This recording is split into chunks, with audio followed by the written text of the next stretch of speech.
As George Lucas said, Jedi Knights aren't celibate. The thing that is forbidden is attachments and possessive relationships. Adding that Jedi could have all the sex they wanted, so long as they didn't become attached to their partners. We don't see any casual sexual relationships between Jedi. The very idea of a relationship hints at attachment, which is what they wanted to avoid in the first place. Consider also that most of what we see of the Jedi are only in emergencies of wartime environments. We haven't seen much of them in their downtime, when they're just doing everyday normal things that doesn't involve saving the galaxy. Before the Jedi Purge following Order 66, Jedi were prohibited from having romantic relationships. While it was not monitored closely, it was expected that a member of the Jedi Council or Academy would refrain from such emotional acts. Jedi were somewhat like monks, living to serve peace to the galaxy and thinking only outwards, completely selfless. Now, while it is assumed that if a Jedi has an offspring, like Anakin to Luke or Leia, then the child will be strong with the Force as well. This is not true, as it's completely done by random. There is a possibility that the living Force, in all its wisdom, simply grants powers to those whom it chooses. There were other bloodlines that did not pass on Force sensitivity at all. For example, look at the many children of Ki-Adi-Mundi, and none of them became Jedis. Maybe the Jedi understood biological factors of Force powers and decided that by limiting Jedi reproduction, you greatly decrease the risk of someone going to the dark side, due to the family member attachments. All the while shrinking the risk of a random Jedi turning to the dark side due to large sample size statistics. If 1 in 1,000 Jedi fall, then there will be fewer fallen Jedi in a population of 2,000 than a population of 5,000. However, if the question is, are they physically able to, then yes, Jedi aren't eunuchs. The reason for their abstinence from sex is, not that they can't, but rather they shouldn't. 1. To avoid creating generations strong in the Force, like the Skywalkers.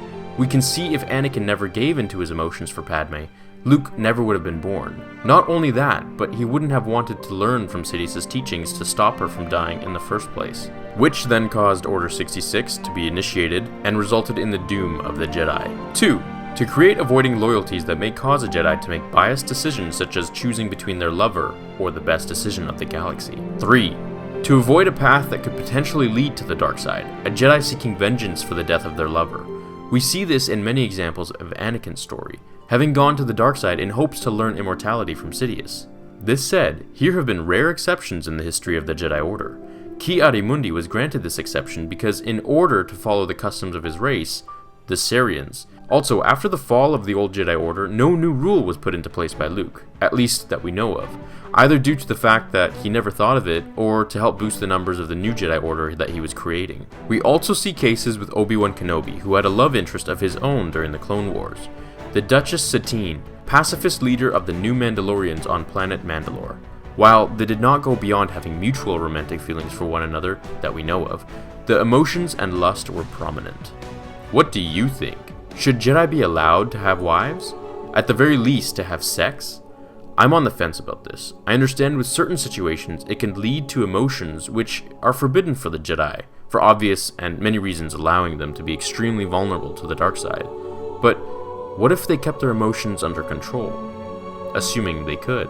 I'm sure they had plenty of women, or aliens for that matter, that were thrown at them, since they were the epitome of dominance and heroism next to the Sith. If you were a Jedi, and you found your soulmate, what would you do?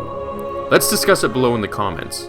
Would you stay loyal to the Jedi Order, or would you follow your heart? Thanks for watching this video. I saw you all commenting about this in my previous video, so I thought it'd be a rather interesting topic to uncover. I hope you're having a great day or night wherever you are watching this in the galaxy, and as always, my fellow Jedi and Sith friends, may the Force be with you.